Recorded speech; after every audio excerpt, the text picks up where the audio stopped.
Olá a todos, vamos dar sequência ao nosso conteúdo. Dessa vez vamos falar um pouquinho de odontologia hospitalar. Falaremos do tema sobre infecções odontogênicas. Vou baixar um pouquinho a câmera aqui para que a gente possa visualizar melhor todo o conteúdo dos slides. Muito bem. Então, essa aula de hoje é destinada aos alunos da Multivix. Além disso, os alunos interessados, quem tiver interessado em acessar ao canal esse conteúdo, também vai poder participar. Então, falando sobre infecções odontogênicas, é uma área que é muito comum nos nossos consultórios odontológicos, nas nossas clínicas, e também a gente tem tido casos cada vez maiores nos nossos hospitais. Por exemplo, no hospital que eu trabalho, no Hospital do SUS, que a gente atende urgência e emergência, em média, 2 a 3 casos semanais a gente tem recebido para poder tratar essas infecções. Muito bem, nessa aula de hoje, então, a gente vai falar sobre etiopatogenia, a origem das infecções, como fazer para dar o diagnóstico mais apropriado, sobre tratamentos, princípios clínicos e cirúrgicos. Vamos falar sobre a disseminação das infecções para os espaços faciais primários e secundários e também sobre infecções complexas. Começando, é importante a gente avaliar nos nossos pacientes que uma infecção ela vai depender, na verdade, a severidade dessas infecções pelo resultado do número de bactérias, a severidade, a virulência que essas bactérias apresentam e a resistência do hospedeiro. Então, somando todas essas variáveis, a gente vai avaliar a evolução dos nossos pacientes, a condição clínica dessa infecção. Tá? Como que o nosso paciente vai evoluir frente a essa agressão. E quando se trata de infecção odontogênica, o próprio nome diz, a causa é a origem das estruturas que dão suporte ao dente, que é o periodonto, ou o dente propriamente dito, que vai ser uma necrose pulpar, que vai dar origem a uma lesão periapical. Felizmente, a morbidade, de uma forma geral, ela é baixa, no entanto, temos uma alta frequência. Nós que temos uma vivência hospitalar, muitas vezes chegam para a gente os casos mais graves, porque os casos mais, diria, mais brandos, mais leves, são resolvidos a nível de consultório. Mas aí a gente tem uma casuística relativamente, eu diria, alta, de uma severidade. Eu creio que seja porque a demanda que nos chega são aqueles pacientes que não foram solucionados nos consultórios dentários. Aqui, título de ilustração, o periodonto e o órgão dentário, que é da onde vai dar origem a essas infecções. Problemas nessas estruturas vão levar às infecções, que são de origem periapical ou periodontal. Tá? Quando se trata de uma origem periapical, pode ser por cárie ou por algum traumatismo. A cárie, por exemplo, todos nós já sabemos, temos um processo de cárie, micro-organismos infiltrando no tecido duro dentário, que ao atingir a polpa, vai evoluir para uma necrose pulpar, e essa não tratada, a infecção vai cada vez mais se disseminando, a princípio na região periapical, e se não tratada, ela tende a progredir, a partir da porção periapical óssea para os espaços faciais primários e secundários, quando há uma disseminação dos processos infecciosos. Nos traumatismos, o paciente, ao ter um trauma, seja uma fratura, uma concussão, uma sobreluxação, pode ocorrer um rompimento do feixe vascular nervoso. E a partir daí ocorre uma necrose pulpar, que vai gerar o processo, enfim, de infecção intracanal, e aí ocorre a progressão natural para a região periapical.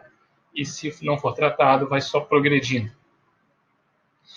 Na parte periodontal, temos tanto uma origem de uma infecção crônica, uma bolsa periodontal, que ela pode, por algum momento, ficar mais aguda, gerar um processo com supuração, e as pericoronarites, o processo de erupção de um dente terceiro molar, por exemplo. Há uma área de cúmulo bacteriano ali na região de bolsa, e a partir daí ocorre essa infecção nesses locais.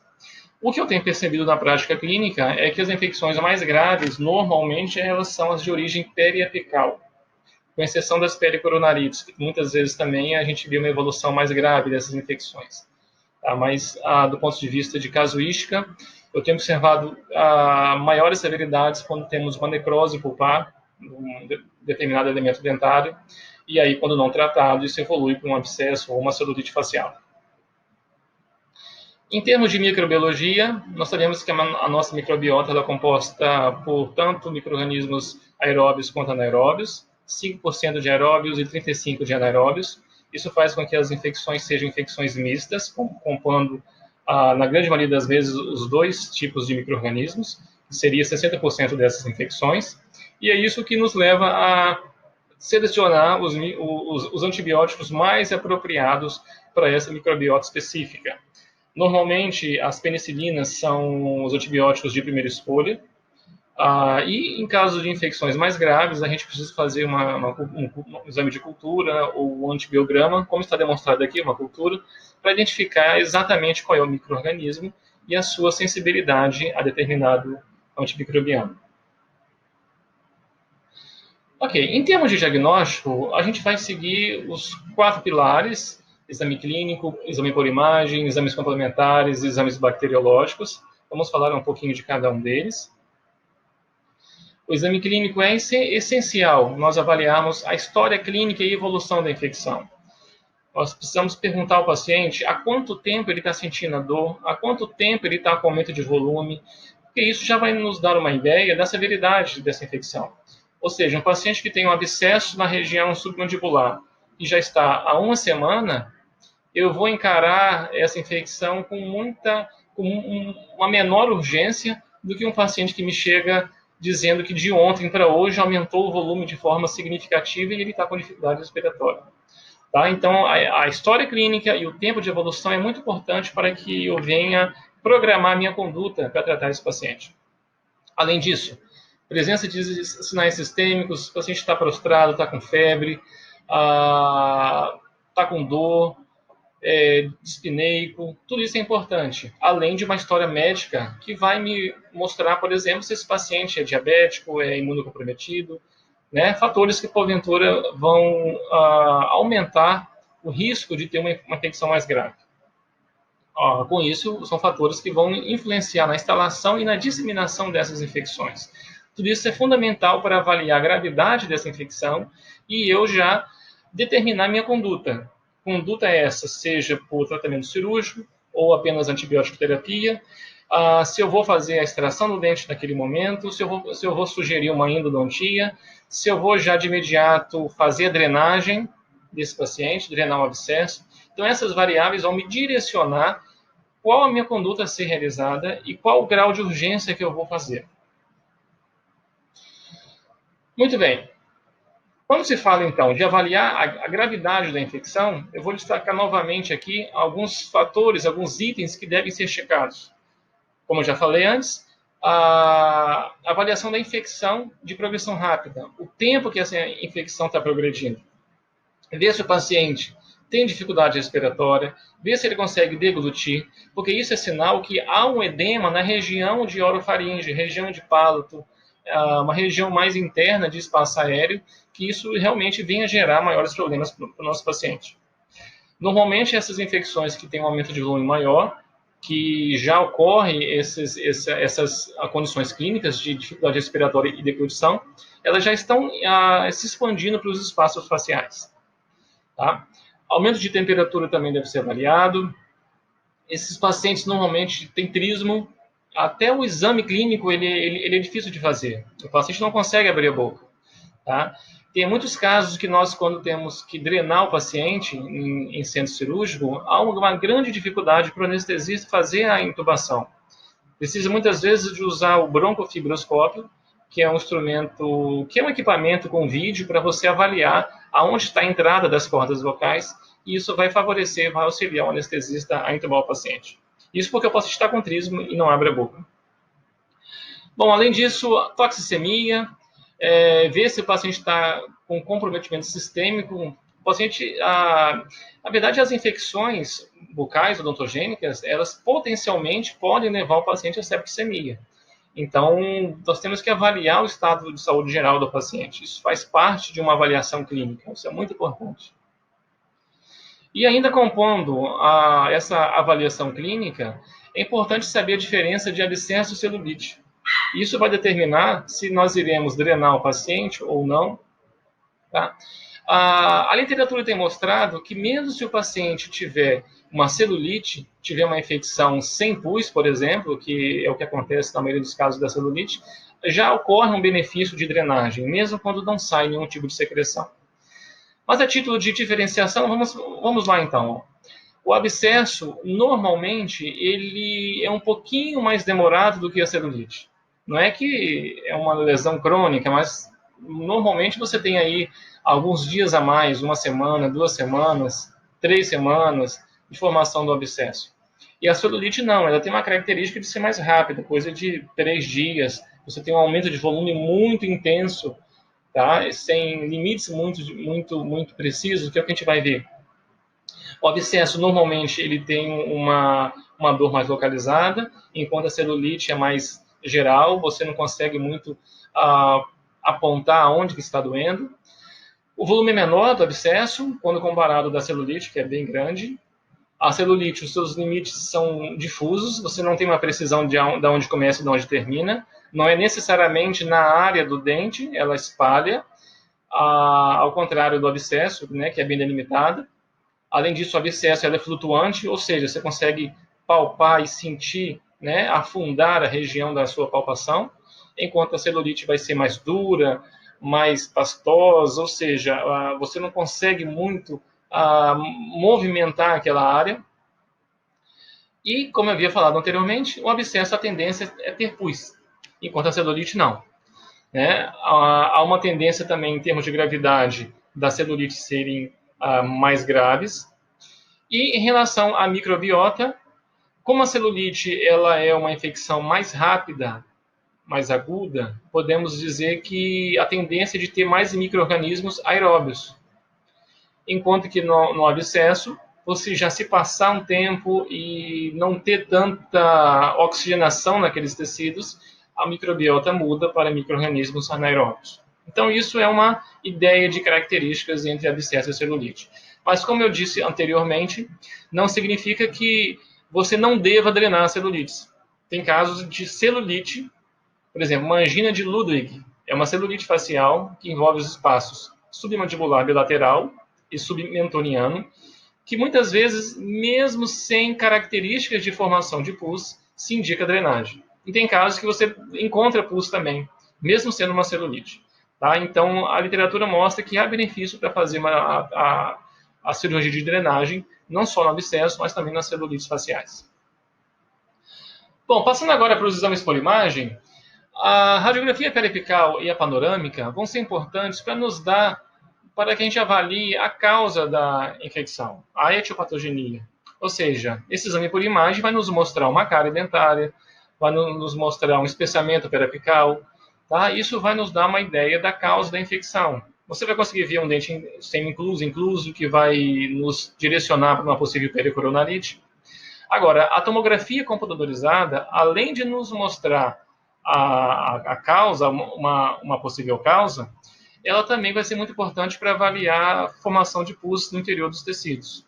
Em especial, a tomografia computadorizada com contraste. Com contraste, a gente consegue, é mais fácil a gente visualizar a formação de pus e a disseminação dessa infecção nos processos faciais primários e secundários. Muito bem. Essa imagem, esse slide eu trouxe justamente para poder mostrar os desvios do leucograma nas infecções. Por exemplo, ali o número total de leucócitos, a gente sabe que varia em torno de 5 a 9 mil. Quando há uma infecção, ocorre uma leucocitose. Os neutrófilos aumentam de forma significativa, que é o que nós chamamos nessa primeira fase do desvio dos leucogramas nas infecções. Ocorre uma leucocitose, e essa leucocitose é mais por conta dos neutrófilos, é uma neutrofilia. Por isso que o nome dessa primeira fase é uma fase neutrófila. Então, aquele paciente que está com abscesso enorme, quando chega para a gente avaliar, se ele fizer um hemograma, ele vai estar com os leucócitos lá em cima. E esses leucócitos, quem vai estar em maior quantidade, especialmente, vão ser os neutrófilos, que é a primeira linha de defesa do nosso organismo. Quando o paciente vai progredindo para a cura, ou seja, já vai sendo tratado, você já entrou com antibiótico ou fez a drenagem cirúrgica, o aumento de volume já vai diminuindo. Então, se nós repetirmos o exame, o hemograma, a gente vai ver que os leucócitos já estão diminuindo. Isso é um excelente meio para avaliar a melhora clínica, o exame laboratorial que condiz com a melhora clínica que esse paciente está tendo. Nessa fase, normalmente é chamada de fase monocitária, há um desvio, aliás, há uma diminuição dos neutrófilos, essa leucocitose ela é menos acentuada, e ela pode se caracterizar pelos monócitos aumentados, uma monocitose. No momento mais tardio, temos a fase linfocitária. Seria um processo mais de cura, os leucócitos já estão praticamente próximos ao normais e poderemos encontrar os linfócitos aumentados. O nome dessa fase é linfocitária, que se caracteriza pela linfocitose. Então, clinicamente, o paciente em melhora evolutiva, se fizermos exames complementares laboratoriais, o hemograma, por exemplo, a gente também vai acompanhar essa mudança do padrão de hemograma, desde o aumento da leucocitose até a sua diminuição, com seus específicos tipos celulares variando. Ok, ainda falando sobre exames, agora em especial os exames bacteriológicos, temos o antibiograma e a cultura. Normalmente a gente indica para aquelas situações de infecções mais graves. Quando você, por exemplo, prescreve um antibiótico de primeira escolha, normalmente a gente já prescreve uma amoxicilina, 500 mg, por exemplo, e o paciente não evolui bem. A infecção evolui para espaços faciais secundários, o paciente pode ter uma celulite, uma angina de Ludwig, ou então, como está aqui, em casos de osteomielite, actinomicose, infecções que você tratou e ela, por algum motivo de resistência bacteriana, ela recidiva, ou aqueles que não respondem a uma terapia empírica, pacientes imunocomprometidos. Então, essas são as situações onde se indica uma realização de cultura e antibiograma. Na prática, quando a gente faz isso? Quando o paciente precisa de fazer uma drenagem, você drena o paciente e naquele momento já aproveita para coletar a secreção e mandar para o exame de cultura e antibiograma. Normalmente a gente drena esses pacientes já nas infecções mais graves, que a gente já faz esse tipo de procedimento. Então aqui mostrando as plaquinhas, né, após o meio de cultura, e que mostra os halos de inibição. Coloca os disquinhos com os antimicrobianos, e aí é fácil você comparar, por exemplo, e dizer que há um halo maior de inibição. Vou citar um exemplo. Aqui seria, por exemplo, vamos colocar aqui uma clindamicina, né? O halo de inibição da clindamicina, ele é maior do que um halo de inibição de uma amoxicilina. Ou então poderíamos ilustrar dessa forma aqui, ó. Aqui vamos supor que fosse amoxicilina, e aqui seria amoxicilina com ácido clavulânico. Tá vendo? Então, citando esses exemplos, a amoxicilina com ácido clavulânico consegue inibir mais as bactérias que ficaram ao redor. O exemplo desse aqui, vamos supor que aqui fosse uma cefalosporina, né, uma cefalexina. Esse micro-organismo, ele possui resistência à cefalexina, então houve um halo de inibição muito pequeno. Então é assim que são feitos os exames de cultura e antibiograma para avaliar o grau de inibição frente aos antibióticos. E a partir daí, a gente vai selecionar, obviamente, o antibiótico que vai apresentar a maior ação contra esses micro-organismos. Falando de tratamento, então, segue aqui os princípios básicos. Primeiro princípio, remover a causa. O que é remover a causa? Endodontia ou extração dentária, se for uma pericoronarite, extrair o dente. Obviamente que a causa a gente não consegue, muitas vezes, fazer no momento inicial do tratamento. Se nós tivermos a chance de fazer um acesso coronário, instrumentar o canal, ou então até mesmo extrair o dente, é prudente fazê-lo. Mas tem condições que o paciente está com trismo, o paciente não consegue abrir a boca, e aí é inviável você fazer a remoção da causa naquele primeiro momento. Tá? Mas quando der para fazer, se indica sim. Além disso, a terapia de suporte do paciente, ver se ele precisa de uma internação ou não, analgésicos associados, porque o paciente vai estar com dor, hidratação desse paciente. Às vezes o paciente não está se alimentando, ele precisa fazer um soro glicosado, não está ingerindo líquido, tem que ser hidratado com soro fisiológico. Então isso faz parte do suporte ao paciente. Antibióticos, como a gente conversou anteriormente, a primeira escolha nossa normalmente são as penicilinas. Então a gente faz a amoxicilina em 500 miligramas de 8 a 8 horas por 7 dias. É o antibiótico de primeira escolha para a maioria das nossas infecções. Quando se trata de infecções com anaeróbios, infecções periodontais, muitas vezes nós prescrevemos o metronidazol, a clindamicina, também é indicado. Podemos fazer associação de antibióticos também, associar amoxicilina com clindamicina, amoxicilina com metronidazol, são opções importantes. Podemos fazer amoxicilina com ácido clavulânico, que você vai melhorar o espectro de ação do seu antibiótico, atuando contra micro-organismos resistentes a pecilinases. E saindo um pouquinho dos antibióticos, a drenagem cirúrgica. A drenagem cirúrgica ela vai ser muito importante quando o paciente está com aumento de volume significativo, quando ele tem pus, seja, como eu falei, num abscesso ou numa celulite. A tendência de encontrarmos pus no abscesso. E em celulite, não. Há uma tendência de não encontrar. Mas, mesmo assim, é importante promover a drenagem cirúrgica até em casos de celulite, que você vai aumentar a vascularização local e até mesmo a chegada do antibiótico para o sítio infectado. Tá? E como eu falei, se for possível fazer algum procedimento, uma abertura coronária, ele já seria um tipo de drenagem. Tá? Em muitos casos, o paciente está com um processo infeccioso em seus estágios iniciais, e uma abertura coronária já faz uma drenagem daquela secreção intracanal. Isso já faz parte de uma drenagem. E a drenagem, por que é importante? Ela diminui o número de bactérias, como eu falei, e também aumenta o suprimento sanguíneo daquele local. Com isso, o antibiótico que você tomou, via oral, ou até mesmo endovenoso, ele vai chegar no sítio da infecção. Vai ser mais efetivo para poder chegar lá. Tá? Então, aqui mostrando, a gente vai usar antibióticos sempre que necessário. Tá? Paciente com infecção aguda, com progressão, infecções difusas, paciente com doenças sistêmicas. Todos esses itens aqui são indicações de antibióticos. A questão é a gente definir qual antibiótico vai ser indicado, tá? Frente ao que tipo de infecção estamos lidando. Então, há uma série de variáveis que a gente tem que considerar. Se o paciente está imunodeprimido, por exemplo, você não pensa em entrar com uma amoxicilina. Você já entra com um antibiótico mais pesado, que você não quer dar chance que essa infecção não seja curada de uma primeira intervenção. E quando realizar cultura e testes de antibiograma, que são os testes de sensibilidade dos antibióticos?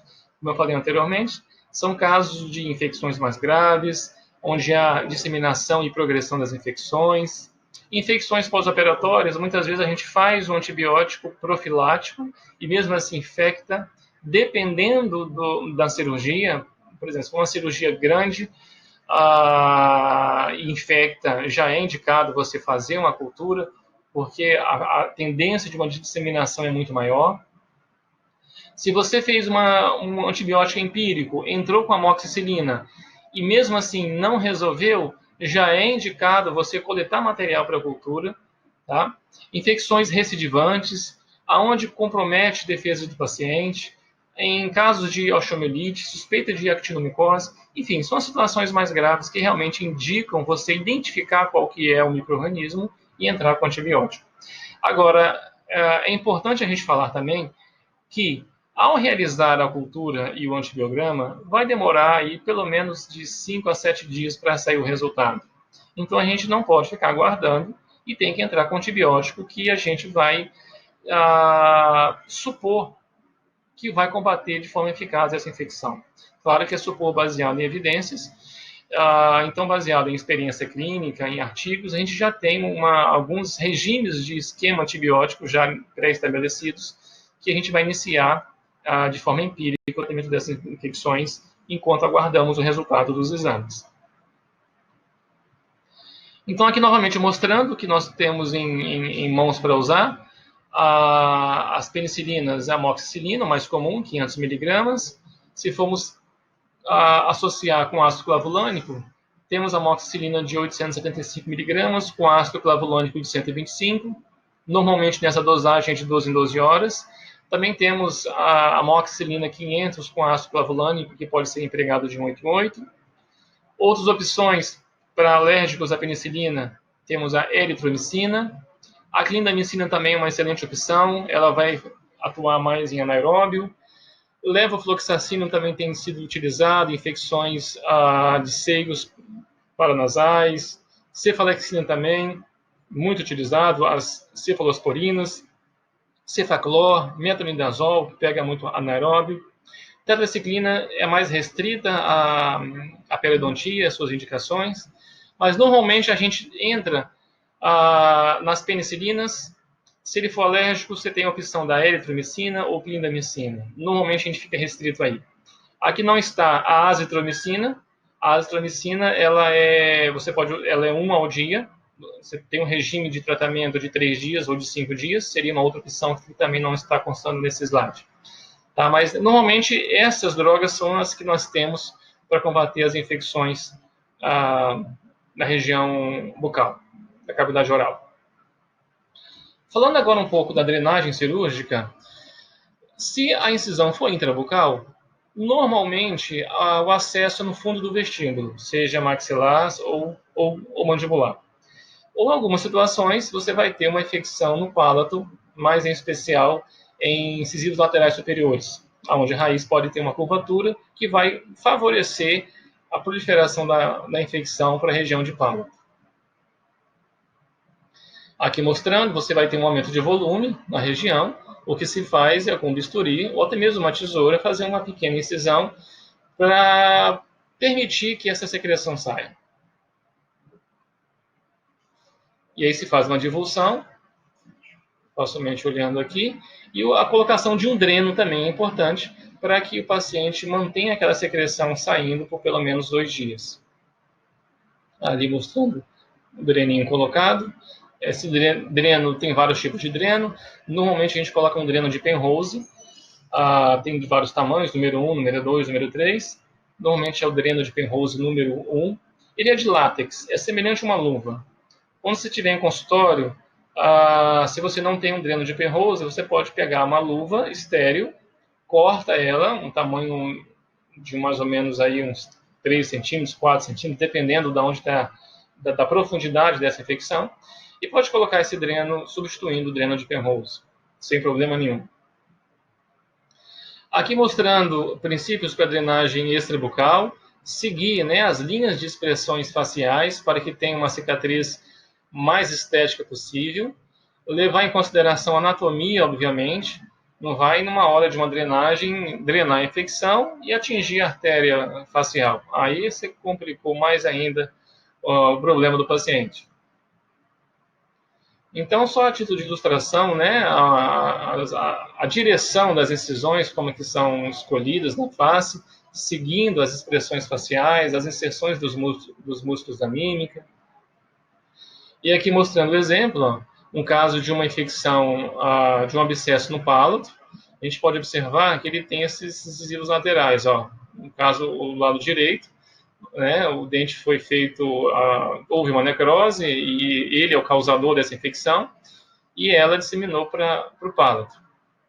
E aí o tratamento faz anestesia, pode fazer uma nasopalatina, fazer no local da pontura da incisão e aí inciso o local. Obviamente que o resultado da anestesia vai ser muito mais limitado do que uma anestesia numa área sem infecção. E ali a gente já observa uma secreção purulenta. A título de exemplo, essa é uma infecção simples, mais limitada, é um abscesso. A princípio, não há necessidade de mandar esse material para cultura e antibiograma, a não ser que esse paciente seja um paciente imunocomprometido. Um outro exemplo de abscesso, limitado nessa região de espaço bucal, faz a mesma coisa, faz a anestesia local aqui, não precisa ser anestesia geral no caso desse, que é bem superficial, o mesmo processo, faz a incisão e drenagem e a colocação do dreno. Esse é o dreno de Penrose, que eu havia falado anteriormente, e aqui está o dreno número 1. É um dreno fininho, de látex, se coloca no interior do tecido, e dá apenas um pontinho na pele, pegando o dreno para poder manter esse dreno em sua posição. Após 48 horas, se remove esse dreno para que a cicatrização venha a ocorrer normalmente. Mais um caso, a gente tem aqui um abscesso maior, com um tamanho maior, mas dá para ver que ele também ele é bem delimitado. Então faz anestesia, aqui fazendo com anestesia local, faz a drenagem e novamente colocação do dreno. Agora vamos conversar um pouquinho das infecções maiores, infecções mais graves. Tá? Já havíamos falado anteriormente um pouco, mas o que vai determinar a progressão das infecções, normalmente temos duas variáveis que são bem importantes. Uma é a espessura da cortical. A gente pode observar por essa imagem aqui que a espessura lingual é menor do que a espessura vestibular. Então é muito mais fácil a secreção drenar para a parte lingual, porque ela é mais fina. Tá? Então a infecção ela pode ir para o vestíbulo, pode ir para a região lingual, ou ficar mais restrita à porção apical, ou seja, não ir para essa região aqui de tecido mole, ficar apenas dentro do osso. E outra variável é a inserção da musculatura. Olhando aqui, por exemplo, como essa raiz está no nível do músculo miloióide e a infecção veio nessa direção inferior, há uma tendência dela ir para a região submentoniana ou submandibular. Se ela viesse aqui para cima, ela viria para a região lingual, no soalho bucal. Agora vamos supor que ela viesse para vestibular. Olhando aqui, seria mais improvável por conta dessa espessura. Mas ela poderia vir para essa região de vestíbulo mandibular, ou ela poderia vir para essa região submandibular, abaixo do músculo bucinador. Então, as variáveis aonde vai ocorrer a progressão da infecção depende do que, então? Da espessura desse osso que está aqui e dessa musculatura que se insere no osso. Tá vendo? Então, tem vários locais. Vamos tentar pontuar aqui. Primeiro, a infecção pode vir para cá, essa região da seta, para o vestíbulo. Segundo, pode ir para essa região. Terceiro, essa região da face, que vai para a região submandibular. Pode vir para a região submentoniana. Pode vir para a região sublingual. Então, o que vai depender é o quê? É o caminho mais fácil de drenagem. O organismo, o que ele entende? Ele quer eliminar a infecção. E ela vai caminhar para a área de menor resistência. Ok, vamos conversar um pouquinho sobre as características dos espaços faciais. O que são esses espaços? A gente fala de espaços faciais. Na verdade, as fáscias é aquele tecido conjuntivo que vai separar alguns espaços que, a princípio, teoricamente, eles não existem. Não é um espaço vazio. Ele é preenchido por gordura e tecido conjuntivo frouxo. É pouco vascularizado. Mas uma vez que a infecção atinge essas porções, essas regiões, ela vai conseguir se propagar fácil. Imagina uma região que não tem resistência, ela tem só gordura e tecido conjuntivo frouxo. Uma vez que a secreção, que o pus, chega nessa região, ela vai percorrendo e adentrando os tecidos em maior profundidade. E aí o tratamento ele fica mais complexo, porque você precisa de atingir essas áreas cirurgicamente para drenar essa infecção. E quais são esses espaços faciais? Temos os primários, tanto em maxila quanto mandíbula. Maxila, por exemplo, canino, bucal, infratemporal. Mandíbula temos bucal também, submentual, submandibular e sublingual. Aqui o exemplo, espaço canino nessa região, espaço bucal, bem na região geniana. Espaço submentoniano, novamente eu falo, a espessura da cortical e a inserção da musculatura vai levar para lá. Espaço sublingual, espaço submandibular. E aí chegamos nos espaços secundários. Os secundários, na verdade, eles são os espaços mais profundos. Né? Então temos ali o temporal superficial, temporal profundo, massetérico, pitérigo mandibular, faríngeo lateral e retrofaríngeo.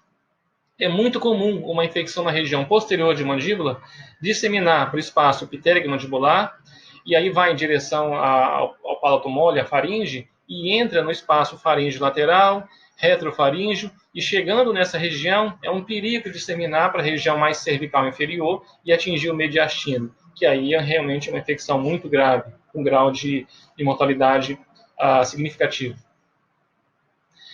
Essas imagens ilustram esses espaços, né, aonde que estão, né, o espaço, a região pterygomandibular, temporal, essa visão também. Ok. Essas infecções, indo para esses espaços, a gente já considera que as infecções começam a ser complexas, mas ainda elas podem ter uma severidade ainda maior, que são essas que a gente vai conversar agora. Por exemplo, quando há obstrução de via aérea, quando há rompimento do espaço retrofaríngeo e uma broncoaspiração purulenta. Eu vou dar um exemplo. Algumas semanas atrás, como eu falei, a gente tem uma vivência a nível hospitalar, então a gente recebeu muitos pacientes no hospital. No plantão desses, a paciente chegou com uma infecção significativa, ela estava com leucócitos em torno de acima de 20 mil leucócitos. Estava com trismo significativo, não abria muita boca, a paciente falava que evoluiu muito mal nos 2 últimos dias, não conseguia comer. Enfim, houve a opção para poder fazer a drenagem logo. É uma infecção na região pterygomandibular, uma infecção que estava já olhando na tomografia com contraste, já estava na região do espaço lateral de faringe, e aí foi feita a decisão para uma drenagem de urgência desse paciente.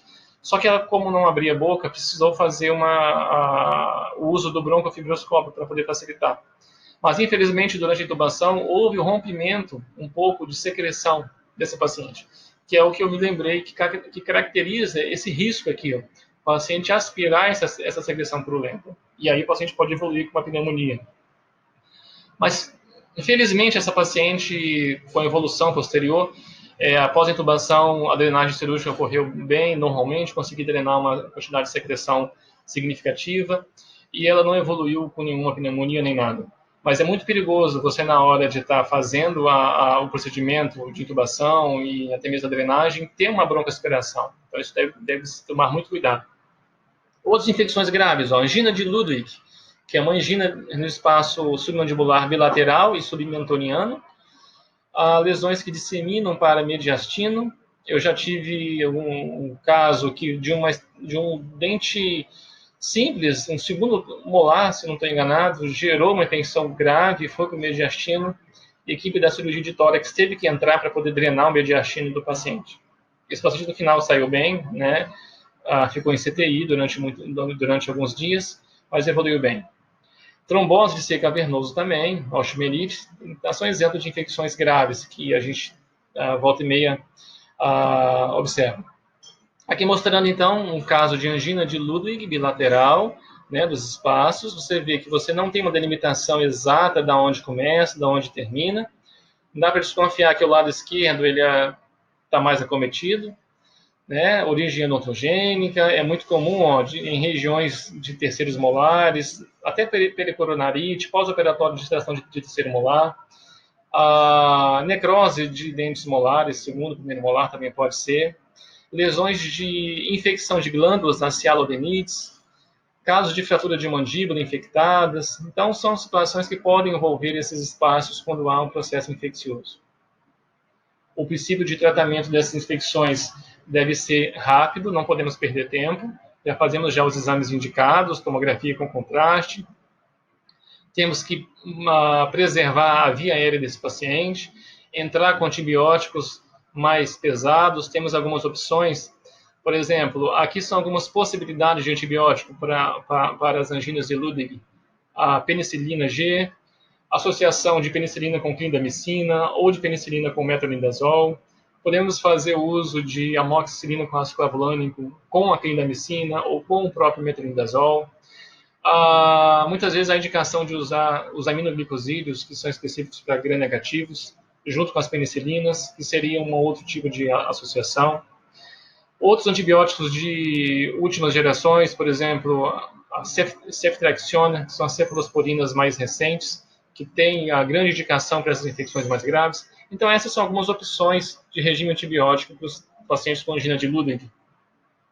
Além disso, ainda em princípio, remover causa, se puder extrair o dente, faz. Se puder fazer um acesso endodôntico, também deve ser feito, mas normalmente o paciente está com trismo e a gente não vai conseguir fazer nesse primeiro atendimento. Tá? Dificilmente a gente vai conseguir fazer isso no primeiro atendimento, e aí se faz normalmente a drenagem inicial, depois a antibiótico terapia, e quando o paciente estiver em condições de abrir a boca, ter acesso, a gente faz a remoção da causa. Aqui mostrando o mediastino, né?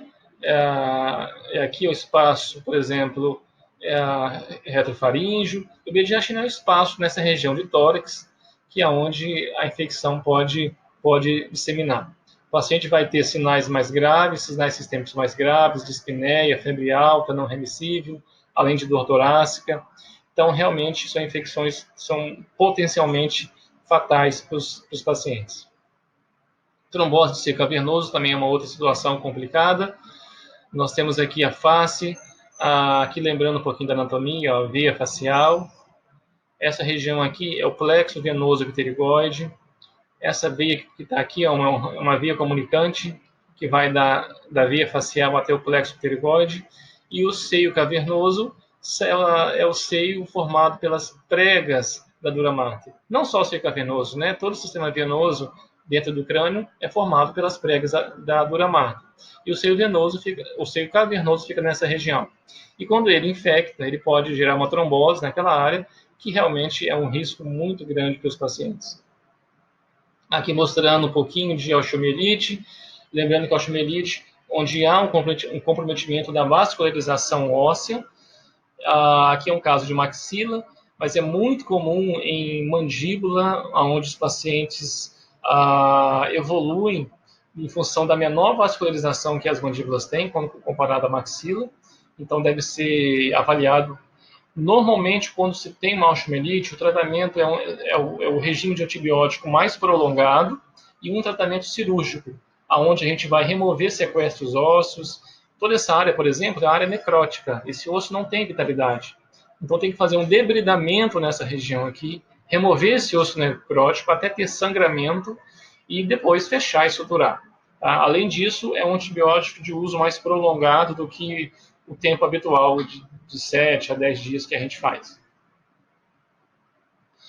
E é isso. Fica mais esse conteúdo para vocês. Fiquem atentos que estaremos colocando mais aulas no YouTube, no portal. E qualquer dúvida, entre em contato.